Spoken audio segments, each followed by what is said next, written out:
Nah, jadi yang dimaksud ayat tafakkur, silahkan mempunyai duit banyak, tapi jangan bangga dengan duit tadi. Sekarang ini kan masalahnya berbangga-bangga. Orang yang berbangga-bangga inilah yang dikhawatirkan.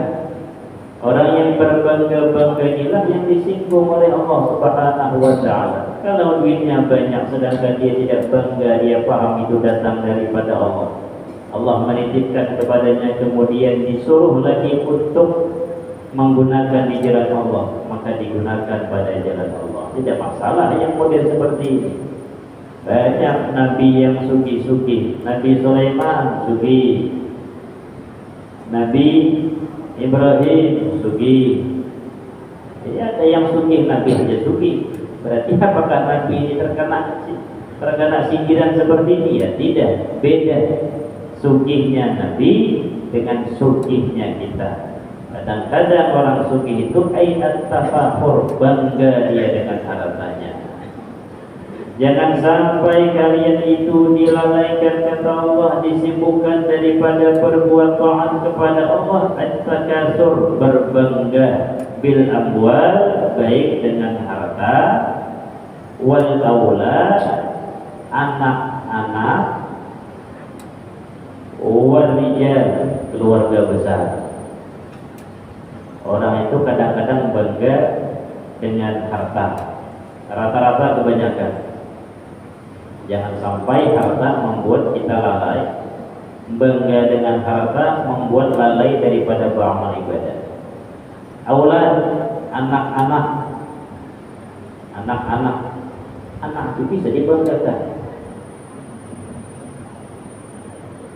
Hati-hati yang anaknya tinggi lah sedikit, anak penghafal Quran,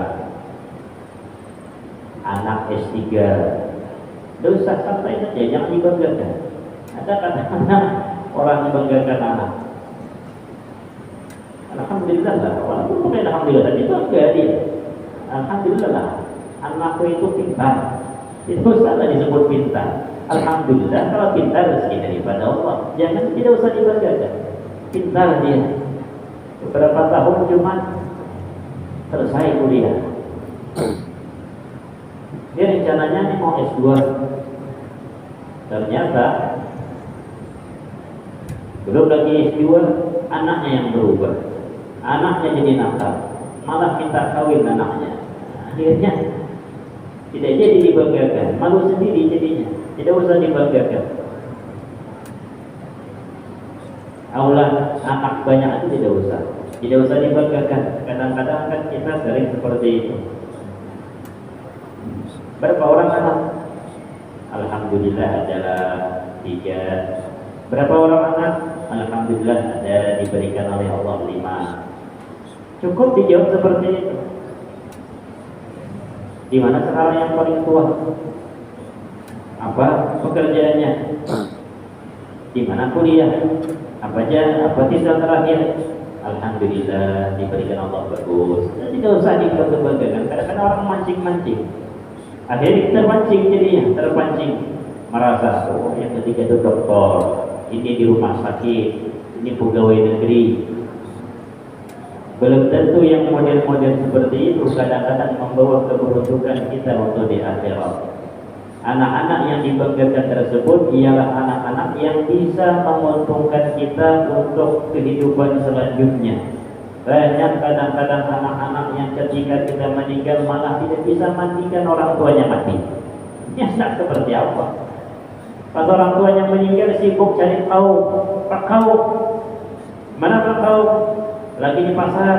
Ini Pak Kaum, ada runting sedikit apa? Ulun meninggal Pak Kaum, bisa lah mandikan.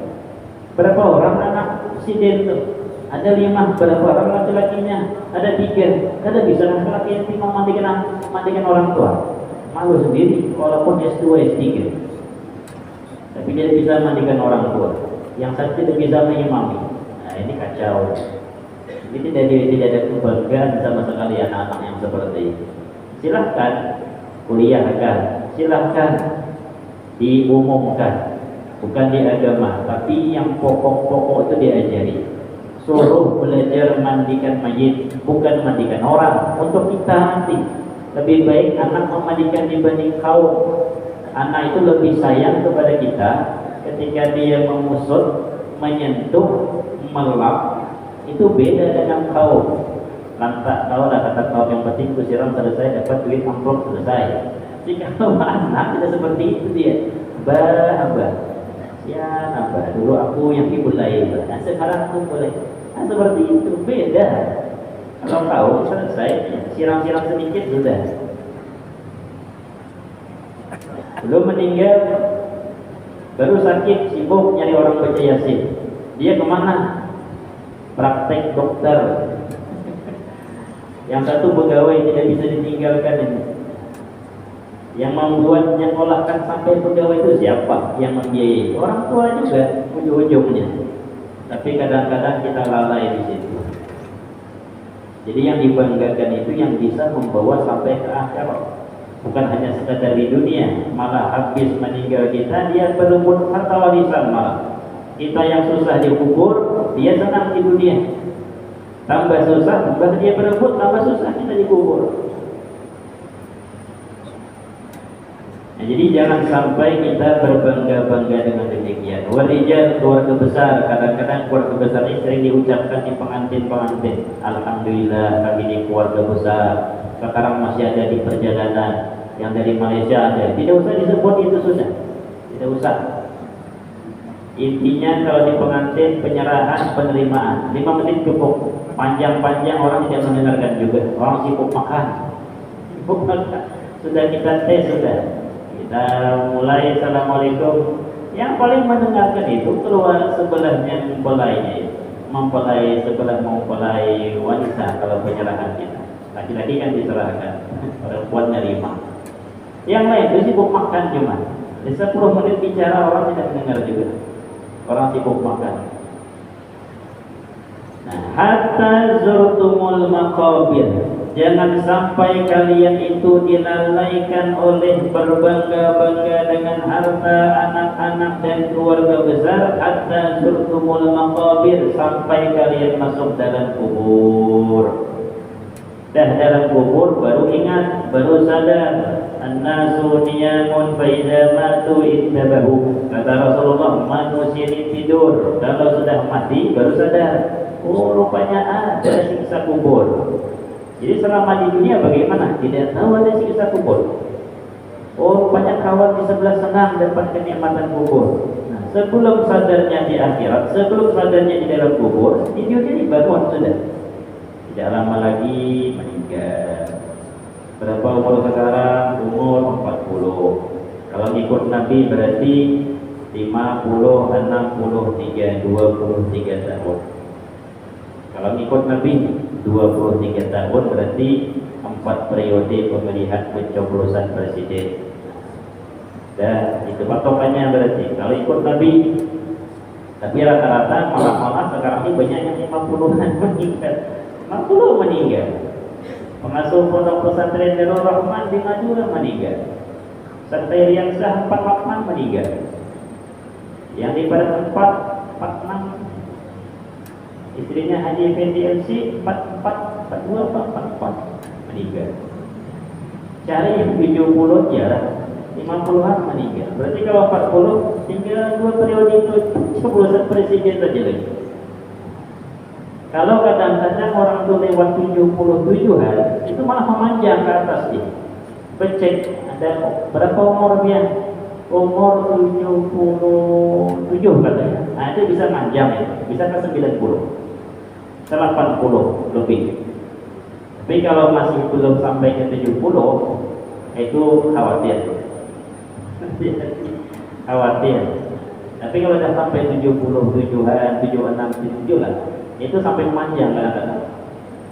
Karena berarti sukses dia, sukses menjaga kesehatan. Sukses menjaga kesehatan. Nah, jangan sampai sadarnya di dalam kubur. Di dunia sadar kalau kita akan mati, bawa bekal sebanyak-banyaknya. Kita ke Pekanbaru saja berbekal. Umroh lewat apa travel ini? Kapan berangkat seminggu lagi? Ada koper sudah sediakan. seminggu lagi sedia sudah. Kemana umroh? Berapa koper? Satu tas, koper besar satu, kemudian yang di tangan satu, nah 3 sudah bawa. Kemana itu? Ke Mekah umroh. Ini bukan ke Mekah 14 hari, kita akan pulang selama-lamanya dan tidak akan kembali ke dunia. Ya, lewatnya selama-lamanya dilewati sudah. Masa zuriyat lewat, tidak mungkin kita kembali pada masa zuriyat. Sekalipun ada sekarang di alam zuriyat, cucu-cucu kita yang belum lahir ada sekarang, tapi kita sudah lewat, tidak mungkin kembali ke sana. Habis masa dunia lewat, masuk dalam kubur, tidak kembali ke dunia. Dan dalam kubur serempak menuju ke alam akhirat, tidak akan kembali ke dunia. Ini terus memanjang selamanya. Jadi bekal yang panjang inilah yang disediakan. Jangan hanya sekoper 2 koper, yang penting fullkan. Aku ini selama-lamanya nanti di sana. Maka banyak-banyak beramal untuk mendapatkan rahmat Allah. Karena itu adalah bekal yang paling baik untuk kehidupan selanjutnya. Berkumpul di padang mahsyar saja itu lebih lama dibanding dunia. Orang yang beriman, imannya kuat, yakinnya mantap, soleh, memang sehari semalam. Tapi yang di luar itu, orang yang fasik, orang yang munafik, dia merasakan 1000 tahun. Di dunia paling 50, 60, 70, 80, 90, 100 tahun. Coba seperti itu. Menghadang di padang mahsyar 1000. Hanya kan berat. Jadi sadarnya sekarang. Jangan masuk kubur, aduh, tidak bisa lagi nambah amal. Wa allaisa lil insani illa ma sa'a. Tidak ada bagi manusia itu kecuali apa yang dia usahakan. Ini dibawa oleh orang-orang yang anti tahlil mah. Padahal dia tidak paham. Wa allaisa lil insani illa ma sa'a. Tidak ada kecuali apa yang dia usahakan, betul? Tapi kata ulama, dia tidak bisa berusaha lagi. Di dalam kubur tidak bisa mengaji, tidak bisa sholat, tidak bisa menambah amal. Dia yang tidak bisa, orang lain bisa menambahkan. Nah, begitu maksudnya. Syukur-syukur orang yang setelah kita itu ingat kepada kita, anak, kawan. Syukur-syukur seperti itu. Yang susahnya lupa seluruhnya. Jadi di dunia ini mulai sadar. Jangan sadarnya di dalam kubur. Kalla, jangan sekali-kali demikian, kata Allah, saufa ta'lamun, suatu ketika kalian akan mengetahuinya. Summa kalla saufa ta'lamun, diulang oleh Allah, ditaukid oleh Allah. Summa kalla, kemudian jangan seperti itu, kata Allah, jangan terlampau berbangga-bangga sampai lupa dengan amal ibadah. Saufa ta'lamun, suatu ketika kalian akan mengetahuinya. Kalla law ta'lamuna ilmal yaqin. Kalla law ta'lamuna, andai kata kalian mengetahui ilmal yaqin sebagai pengetahuan ilmu yakin saja, la tarawunnal jahim, maka kalian akan melihat yang namanya neraka jahanam. Ada ilmu yakin, ada ainul yakin, ada haqqul yakin. Ada orang memberi kabar di Parit 6 itu katanya longsor depan stay. Ia juga kan, ujar kita tidak ada, belum pengetahuan kita masalahnya. Iya, coba lihat beritanya di HP, dilihat berita ini betul. Oh iya betul, ada longsor. Itu namanya ilmu yakin. Ada ilmunya sudah dilihat, oh baca memang iya longsor. Kuat dah, kuat sudah itu. Berita inhil. Ternyata dia masuk ke dalam Facebook melihat terlihat gambarnya, videonya. Oh betul-betul longsor nih, habis separuh jalan dihantamnya. Timbullah namanya ainul yakin. Itu lebih tinggi malah dibanding ilmu yakin tadi. Mantap sudah dia melihat longsornya, itu melihat. cuman merasa kurang puas, datanglah ke sana. Jadi kadang-kadang orangnya pilihannya aneh-aneh. Kita seminggu setelah itu baru ke sana karena ngantar orang tua. Sampai di sana kan mantri waktu itu jalan, tutup buka tutup. Kita ngantar orang tua ke penyemahan. Ada nih belirin 3 sepeda motor dari arah Tembilahan, pas dibuka jalan lanjut ke sana. Yang 3 sepeda motor tadi sampai ke sana, berbalik lagi ke sini. Berarti sekedar melihat longsor, bukan untuk menuju ke sana, sekedar melihat longsor. Berbalik lagi ke sini, ngantri lagi di sini. Nah, itu berarti mencari hakul yakin tadi dia. Betul dah, penasaran lihat longsor. Akhirnya datang ke sana, dilihat, disentuh, betul dah longsor. Betul-betul longsor. Ini namanya hakul yakin. Yang kalau sudah sampai di sini, ini mantap keyakinan ini. Tapi untuk neraka tidak usah pakai hakul yakin. Kalau dimasukkan Allah, hakul yakin kalau dimasukkan ke dalam neraka, cukuplah ilmu yakin sudah. Atau ainul yakin, jangan sampai hakul yakin. Tidak sanggup kita menyentuh neraka. Ada kata orang dimakan buaya mana? Coba lihat beritanya. Dilihat betul di mana buayanya. Rupanya di Soliluar ditangkap sudah. Ada gambar buaya. Ada gambar buaya. Ini diikat sudah buayanya. Kurang puas, datang ke Sungai Luar. Dilihat betul ada buaya. Jangan-jangan patung ini. Nah, disentuhlah. Betul buaya. Ini namanya hakul yakin. Tidak akan bisa dibuat lagi sudah. Hakul yakin mantap, benar-benar yakin. Nah, neraka itu tidak usah sampai hakul yakin, tidak sanggup kita masuk menyentuhnya. Cukup lau ta'lamuna ilmal yakin la tarawunna jahim. Andai kata kalian mengetahui dengan ilmu yakin saja, baca hadis-hadis Rasulullah, baca Al-Quran, u'iddat lil kafirin, disediakan, telah pakai fi'il madhi, u'iddat telah disediakan untuk orang-orang kafir. Berarti sudah ada neraka itu. Itu sudah mantap sudah, tidak usah ingin hakul yakin betul dan apa panasnya. Nah, tidak usahlah hakul yakin. Cukup ilmu yakin. Nanti summa, kalau sudah timbul ainun, sudah timbul ilmu yakin, maka summa latarawunnaha ainal yakin.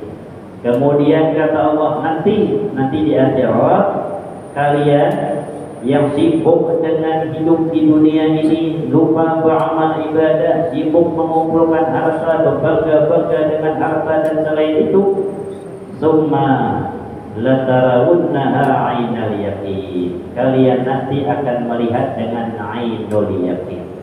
Ini orang-orang yang diperlihatkan ke dalam neraka jahanam. Ada yang sampai masuk, andai kata ada yang dapat syafaat dikeluarkan oleh Nabi Muhammad. Nabi Muhammad termasuk yang masuk ke dalam neraka, bukan dapat siksa, hanya mengeluarkan orang yang sekira-kira dapat diberi syafaat. Masuk Nabi Muhammad pilih. Ibarat sekarang itu sudah masuk dalam penjara, cek lagi ke kepolisian, bisa dah, ini kesalahannya apa? Ada kesalahannya seperti ini, lengkap dah. Kalau bisa keluarkan saja, jangan masuk penjara, kasihan. Punya anak, punya bini di rumah. Runding lagi di sana. Runding lagi dengan malaikat penjaga neraka. Bisa dia ditarik, kuberikan syafaat kepada Rasulullah. Yang sebagian dapat ditarik, keluarkan lagi daripada neraka. Sebab syafaat Nabi Muhammad. Ini jangan sampai seperti itu. Yang kita maksud itu kita langsung saja masuk surga. Jangan melihat neraka ada usah, apalagi menyentuh ada usah. Kalau bisa malah tanpa hisab, langsung saja masuk surga kalau bisa. Nah, cuman siapa yang model seperti itu? Orang-orang tingkat tinggi saja orang-orang seperti itu.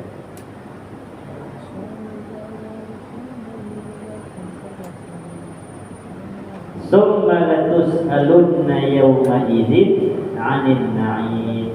Kemudian kata Allah, nanti di akhirat latus'alunna, kalian sungguh-sungguh akan ditanya. Pakai dua taukid, latus'alunna, sungguh kalian itu akan diminta pertanggungjawaban, ditanya yauma idzin, ketika hari kiamat berkumpul di padang mahsyar, anin na'im, daripada kenikmatan.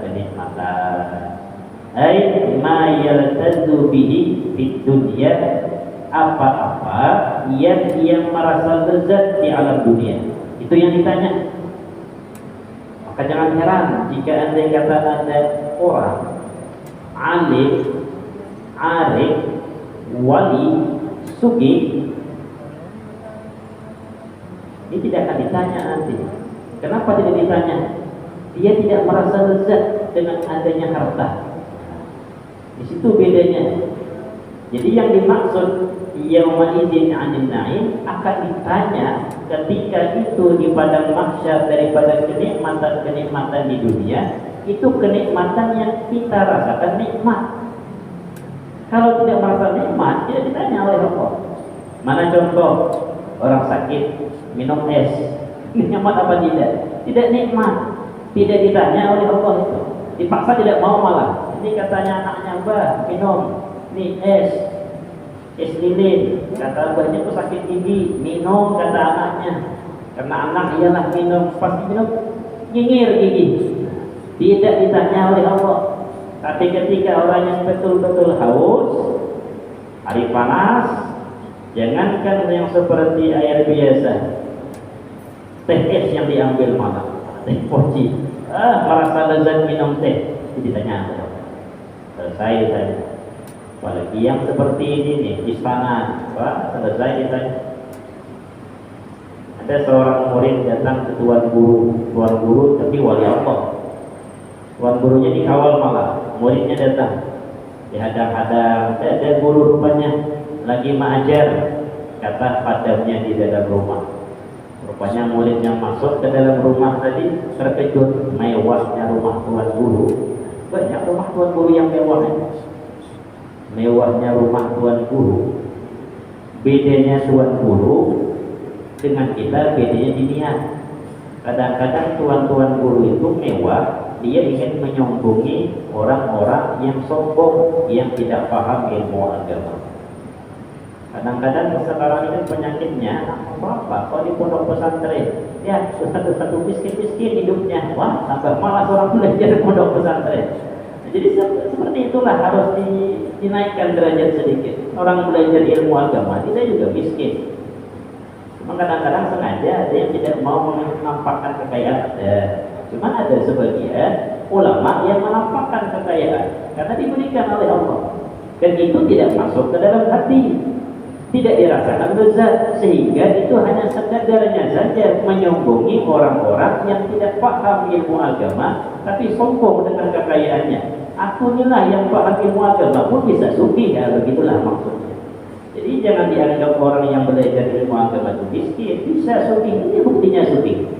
Jadi niatnya beda, ada yang niatnya tafakur, kena di ayat ini, tapi niatnya menyombongi orang yang sombong tidak kena di ayat ini. Tidak kena. Akhirnya datang murid melihat gurunya, tuan guru masih mengajar, duduk di rumah. Dilihat, sugih tuan guru di lampu hias, ini dilihat. Datang tuan guru datang melihat, nunduk saja. Duduk tuan guru, apa-apa, kata tuan guru, baik. Habis bicara sedikit, murid melihat ke atas. Saking indahnya rumah tadi. Kata tuan guru tadi, demi Allah, semenjak aku memiliki rumah ini, tidak pernah kulihat atasnya, itu tidak pernah. Jadi melihat atas kadang-kadang bisa merasa lezat. Terus pemandangan. Kita saja kadang-kadang rumah, mulai memperbagusi atas, pasang PVC, itu udah kita atur. Pokoknya bagus-bagus lah, jangan bagus-bagus, rapi pokoknya. Nah, kenapa? Karena ketika kita melihat nyaman. Nah, melihat nyaman itu pun akan dihisab oleh Allah, karena merasa lezat. Yang susahnya yang seperti itu.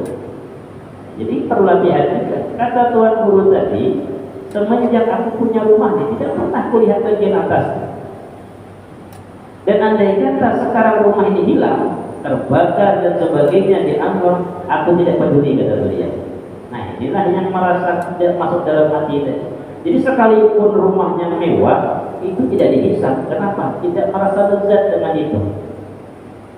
Lah kita pasti merasa lezat. Tidak mungkin tidak sampai mabuk ke situ. Ini orang-orang kelas tinggi. Kalau kita tidak sampai ke situ, malah kita ngatur malah. Kalau kurang bagus bukan ubah lagi, yang penting bagusnya mandirian. Itu kan kita. Jadi yang dimaksud yauma idzin anin na'im ditanya itu seluruhnya apa yang kita merasa lezat. Baik melihat minasihah, baik badan sehat, wal faragh, waktu luang, hari Minggu, hari Sabtu tidak ada pekerjaan kantor, lah kita santai. Kemana santai? Entah kemana, pakai mobil, entah ke kampar, entah kemana, santai duduk melihat pemandangan. Itu pun akan ditanya oleh Allah. Kenapa? Karena merasa lezat dengan memandang dan sebagainya. Jadi panjang hisab itu, tambah lama hidup tambah panjang. Jadi kalau andai kata ada yang menanya, Tuan guru itu Pak Sugihlah, jangan disamakan. Jadi harus paham apa yang dimaksud nikmat yang ditanya. Ma yaltazu bihi, nikmat yang kita itu merasa lezat. Nah sekarang orang yang alim itu merasa di dunia tidak lezat, kosong hampa, karena yang pikirnya surga dan surga. Yang dicarinya ialah melihat zat Allah yang paling nikmat. Kalau sudah melihat zat Allah, nikmatnya surga itu pun hilang. Nah itu yang dibayang-bayangkannya, yang dilihat-lihatnya orang-orang alim billah. Jadi walaupun hartanya banyak, itu tidak dianggap olehnya. Ada tuan guru di Jawa, di Madura, lagi ngajar santri, punya pondok pesantren. Kemudian dibisiki oleh salah satu santri di belakang. Habis dibisiki, kata tuan guru tadi, kata kiai tadi, urus sana. Ngajar lagi beliau. Habis ngajar selesai, penasaran murid-murid yang di depan, apa yang kau bisikkan kepada kiai kita tadi? Aku tadi bisikkan, lembu Pak Kiai 3 ekor mati. Lembu Pak Kiai 3 ekor mati. Tapi apa kata Kiai? Urus sana. Aku ngajar. Bayangkan kalau kita 1 ekor lembu 20 juta, 3 ekor berarti hilang duit 60 juta. Itu bisa ke dapur dulu, mati. Mana, sibuk. Beliau tidak merasa hilang kasih itu lembu. Yang penting aku ngajar. Inilah orang-orang yang dekat dengan Allah. Jadi beda. Jadi kalau orang menanya kenapa tuan guru itu sugih, mereka sugih harta datang sendiri, tidak dicari, dan sugihnya itu pun tidak dirasakan sugih karena pandangannya ialah kehidupan akhirat. Sehingga apapun nikmat-nikmat di dunia itu tetap hambar bagi mereka karena yang dipandang adalah kenikmatan hidup di akhirat. Kita makan 2 buah, 1 katis, 1 nanas. Cari nanas yang paling masak, yang hampir buruk, nah itu masak. Jangan makan katis dulu, makan nanas. Cari katis yang paling masak juga. Jangan makan katis, makan nanas dulu. Kita makan nanas, suruh orang makan katis dulu. Tanya, nyaman, manis. Kita makan nanas dulu, baru makan katis. Hambar kata kita. Kenapa hambar? Karena manisnya nanas itu lebih manis dibanding katis. Kalau kita merasakan nanas, tapi kalau dibalik makan katis, wah nyamannya katis. Sekali makan nanas, rupanya tambah nyaman. Tapi tidak tertipu kita di dunia ini. Kita merasakan nikmat hidup di dunia. Kenapa? Tidak melihat surga masalahnya. Tapi kalau orang paham surga, hambar hidup di dunia. Walaupun hartanya datang banyak, tapi tidak dirasakan nikmat dan tidak dimasukkan ke dalam hati. Itulah bedanya orang arif billah dengan orang yang awam ketika mendapatkan kenikmatan daripada Allah. Kita tidak sanggup seperti itu, tapi latihan sedikit-sedikit dan tidak bisa dibuat di hati, tidak bisa. Sekalipun mulut mengatakan aku hartanya tidaklah merasakan nikmat Allah, itu sudah kita cuman hati tetap merasakan nyaman hidup pakai AC, orang kepanasan Allah sejuk dalam rumah. Yang namanya tetap seperti itu manusia. Tapi latihan sedikit-sedikit, mudah-mudahan suatu ketika kita mendapatkan apa yang didapatkan oleh para ulama-ulama terdahulu, termasuk termasuk daripada kenikmatan-kenikmatan hidup di akhirat lebih diutamakan oleh mereka dibanding kenikmatan hidup di dunia. Bal tu'thiruna al-hayatad dunya wal akhiratu khairu wa abqa. Mereka itu, kita ini banyak memilih kehidupan dunia, padahal akhirat lebih baik dan lebih baik. Mudah-mudahan kajian kita bermanfaat, mudah-mudahan diridhai oleh Allah Subhanahu wa taala. Al-Fatihah. A'udzu billahi minasyaitonir rajim. Bismillahirrahmanirrahim. Alhamdulillahi rabbil alamin, arrahmanir rahim, maliki yaumiddin. Iyyaka na'budu wa iyyaka nasta'in. Ihdinas siratal mustaqim. Siratal ladzina an'amta 'alaihim ghairil maghdubi 'alaihim waladdallin.